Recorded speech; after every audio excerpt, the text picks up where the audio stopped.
อย่างโซนละสิตายสายตาสั่นเล่นจากโต๊ะข้างๆโยนหินถามทางวนอยู่บ่ว่างครั้งโสดครั้งที่ได้คำแฟนผมบ่มี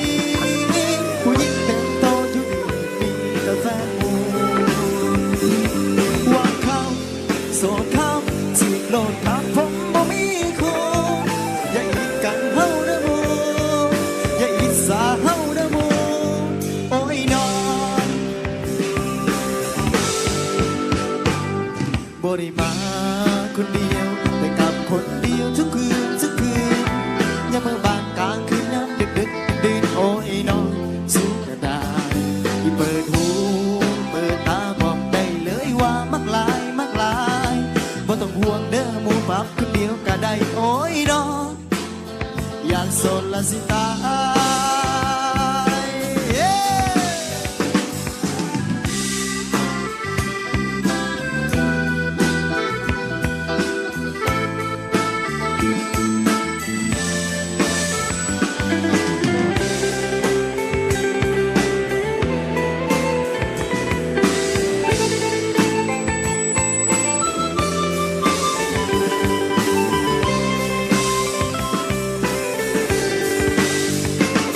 สายตา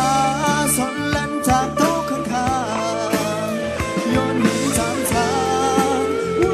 วนอยู่บ่ว่าเขาโสดเขาที่ได้คำแฟนผมบ่มีผู้หญิงเต็มโตอยู่ดีมีแต่แฟนว่าเขาโสดเขาที่โดนคำผมบ่มีคู่อย่าคิดกันเฮาเด้อมูอย่าคิดกาเฮาเด้อมูโอ้ยน้องว่าครับโสดครับที่ได้ครับแฟนผมบ่มีผู้หญิงเต็มโตอยู่นี่มีแต่แฟนมูว่าครับโสดครับที่โลดครับผมบ่มีคู่อย่าคิดกันเฮาเด้อมูอย่าอิจฉาเฮาเด้อมูโอ้ยน้องชาชาราชาราชาโอ้ยน้อง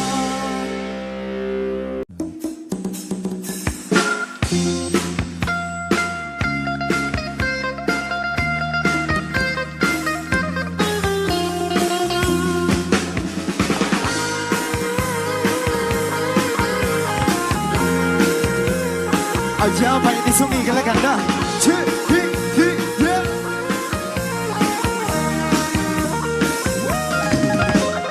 โอเป็นเสือที่ดาลนฟ้าเจ้าลงมาตั้งแต่สวรรค์สันใดเรื่องที่ก็ของพระอินทร์ตั้งไว้เขาจึงได้ส่งเจ้าลงมาเป็นบุญตาที่อายได้พบได้ขอเป็นบุญตาที่อายได้เจ้ามาเป็นแฟนที่จับมือจุกแค่จุกยังออกมาสาบานต่อหน้าพระชาติใหญ่คนเป็นในใจเจ้าตัวฉันดีไผ่ที่เฝ้าไปบอกนี่แม่ไปไผ่หน้าสงไงสิขอเจ้ามาเป็นลูกไผ่ปีคอว่าเลยดอกมาเป็นแฟนอายสันดอกมาเป็นแฟนกายสันดอกโอ้ยมาเป็นแฟนอายชอน่าจุกไงไอ้บอกเวียดนามน่าทุ่มน้อยของเจ้าเสียสู้เมลูกขาดใจข้างบ่ได้เจ้าเป็นแฟนสันดีบ่ได้เดือดโกรธแค้นลูกเขาคงบ่ได้เกินถ้าน้ำสันผมไอ้บอกกินน้ำจากตาคนบ่เอาอยากให้หนูน้อยโตเล่ไอ้ยอมเสียเปรียบกันได้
อ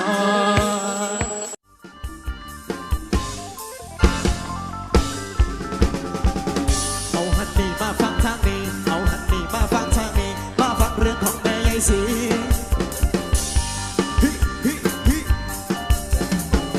สาวผู้ดีชื่อว่าเสรีเป็นลูกสาวของแม่ยายศรีพออีรีชื่อว่าลูกมีไปเหตุงานอยู่ชลบุรีสาวเสรีเธอไปขายผัดหมี่คนเดียวสมตำไก่ย่างกะมีสาวเสรีขายอยู่ไรปีได้ไปพอกับบ่าววิลลี่เป็นฝรั่งสูงยาวเขาดีจนบ้านเกิดอยู่เมืองซิตี้ได้มาพอกับสาวเสรีวิลลี่เลยสวนไปเป็นบัดดีดีดังดีดีดังดีดีดังดีดีดีดังดีเชิญเชิญจิฮิฮิ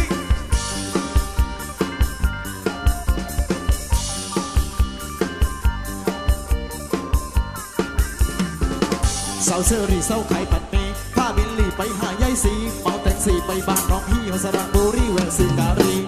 ปับไปผักพอมีวิลลี่เป็นคนใจดีซื้อบักมีไปผักยายสียายสีแล้วมาบักบักมีบ่าววิลลี่ก็เลยถามยายสีเป็นอย่างคือว่าบักบักมียายสีก็เลยตอบวิลลี่ว่าบักมียันบักติดเอามืออีลีวิลลี่แล้วบอกเซอรี่ไอ้บูอีลีว่ามาบักบักมีแม่ยายสีแล้วมาบักบักมีแม่ยายสีแล้วมาบักบักมีแม่ยายสีแล้วมาบักบักมีดีดังดีดีดังดีดีดังดีดีดีดังดีเชื่อเชื่อ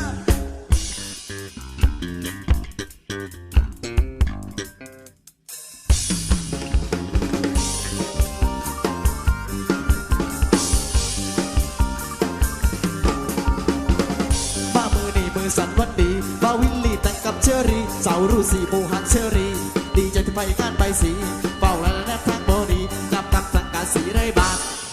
อาคาลูซีได้งานมีหันดีดีถึงเป็นท่าวีถึงเป็นท่าวีวอลบันวีแต่บักมียอดบักเมยาดบัตติส